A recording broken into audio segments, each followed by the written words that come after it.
So we already discussed how President Trump caved and signed the COVID relief bill. Now, I want to go ahead and show you what they were saying on CNN before Trump signed this bill, because I think this is a really important story in terms of, you know, the power and the scope of the media and how they can shape the discourse in this country.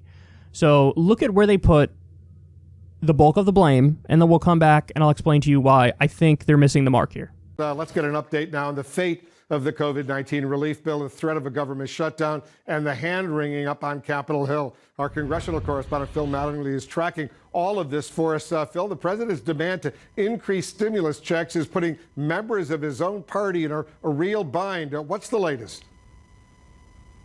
Yeah, no question about it. Well, Wolf, the bill itself is physically on its way to the president. It is being flown as we speak to Florida for the president to decide what he wants to do. What we don't know is what he will do. Now, today, House Democrats attempted by unanimous consent, as you noted, Wolf, to try and expand those direct payments to $2,000 as the president requested. Republicans blocked it. Republicans are also expected to mostly vote against a similar bill in an up or down fashion on Monday. Senate Republicans making clear there aren't the votes in the Senate to expand checks to that level. All of this, Wolf, underscoring this reality at this moment.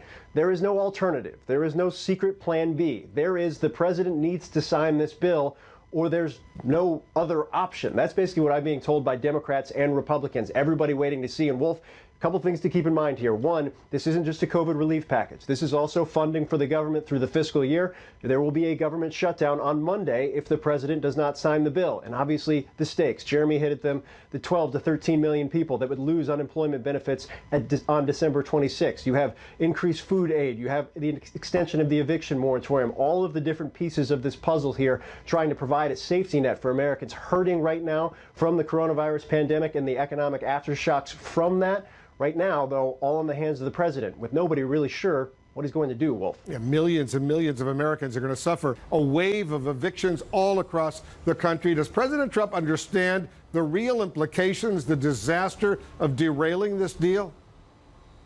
I think this president does understand, but what I think we can deduce from his actions over the past few weeks and really, quite frankly, since the election, is that this president does not care about lighting everything on fire on his way out with just, 27 days until Inauguration Day. This obviously is not a game, as Phil and Jeremy both noted. Millions of Americans are on the precipice of a benefit and an eviction cliff.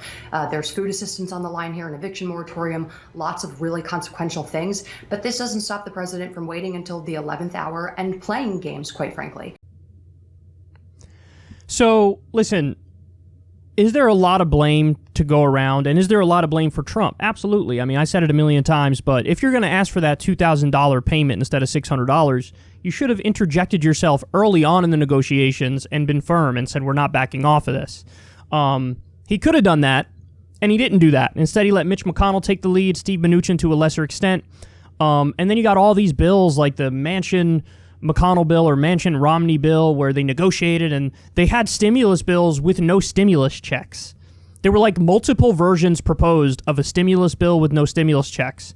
And everybody acted like maybe this is going to be the one that gets passed. And then eventually we only got even $600 payments because Josh Hawley and Bernie Sanders were like, no, we want $1,200 payments. And so they were met halfway and they settled on $600. So for Trump to come in at the last minute after everything's negotiated and say $2,000 and get rid of the pork. I agree with $2,000 and getting rid of the pork, by the way, but you should have said something earlier on. You should have been involved earlier on, and he wasn't. So you could blame him for the timing. And there is an element of truth to the idea that he'll blow everything up since he got shafted and he lost the election, and so on the way out, he'll put his middle finger up to everybody and really cause trouble. There's no doubt about that. But here's what I don't like about this clip. Why is it that the House Republicans always get away with no blame? The House Republicans are worse than Trump in this instance, guys, and it's not even close. So when Trump gave a speech and said $2,000 payments and get rid of the pork, Nancy Pelosi responded, bet, $2,000 payments, we're on it. We're going to put it through the House right now. And she tried to do it through unanimous consent, and then a number of Republicans were like, no, I object. So why is the bulk of the conversation not, and why isn't the bulk of the blame, I should say, not at the feet of House Republicans? If House Republicans said, you know what? Yeah, $2,000 payments. And if Donald Trump stood firm and said, Mitch McConnell, you're going to do these $2,000 payments. And if you don't, I'm going to burn the whole place down. We could have gotten $2,000 payments. If the House Republicans didn't object and then Trump put pressure on McConnell, we could have gotten $2,000 payments. Have every Democrat vote for it, they would have. In the House, they would have. And then in the Senate, they would have. And add Josh Hawley. Okay, you could have got the $2,000 payments. You could have got the $2,000 payments. But instead of blaming House Republicans for blocking the $2,000 payments, they don't even really discuss the House Republicans. And they go right to, oh my God, does Trump understand the harm that's being caused here? Oh my God, this is all Trump's fault. Oh my God, oh my God, oh my God. Again, there's plenty of blame for Trump.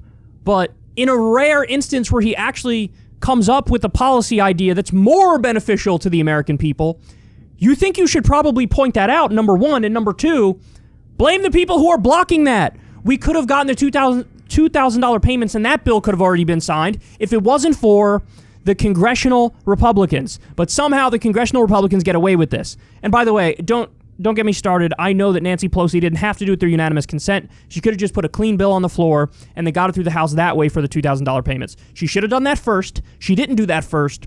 But word is she's going to do that today. So will she still do that now that Trump signed that $600 stimulus check relief bill? He ended up signing the original stimulus bill. Will Pelosi do that? I hope she does. But now I think there's a much lower chance of that getting through because what'll happen is definitely House Republicans, but definitely McConnell will be like, they're already getting $600 and that's enough for me, dog. So I'm not even going to allow this thing up for a vote. And then it probably doesn't even matter how much you pressure him in that scenario, where it could have mattered how much you pressured him if you got nothing through yet. Listen, again, a lot of blame to go around for Trump, but the real blame is on the feet of the House Republicans who objectively are worse than Trump, and somehow they get away with it. And this speaks to a larger problem with mainstream media. This is what mainstream media does. They love the establishment Democrats and the establishment Republicans. And then they hate Trump so much that he ends up getting all of the blame in any dispute with either corporate Democrats or corporate Republicans. Now, by the way, I'm not saying Trump is anti-corporate because he is deeply pro-establishment. He just pretends to be anti-establishment. But every now and then when he trips over a policy that's a good policy, there is no reflecting and there is no objective media calling balls and strikes. The media immediately pounces and says Trump bad, Trump bad, Trump bad, no matter what the details, no matter what the specifics. And for the love of God, would you please stop pushing this narrative of like Trump is the aberration, Trump is the only bad one, and then the corporate Democrats are awesome, and now you even have the idea of the establishment Republicans being the good Republicans. And that might have a lot to do with what happened in this election too, by the way. That, okay, so Biden beat Trump, but Republicans did really well down ballot. Maybe one of the reasons for that is that the media and the Democrats didn't tie the other Republicans to Trump and gave the other Republicans a pass. It's only Trump who gets the nonstop hatred of the media. It's not the House Republicans. And the House Republicans deserve it, and the corporate Democrats deserve it. So anyway, it's really annoying that somehow the House Republicans are getting off with none of the blame here when they're the biggest problem. They're definitely worse than Trump because they're not for that $2,000 payment. Trump, even though he came in too late, even though there's a million problems with how he did it, he's correct on the $2,000 payments, and that really wasn't expounded upon. And somehow the House Republicans get a free pass when they're the biggest ghouls in this whole process.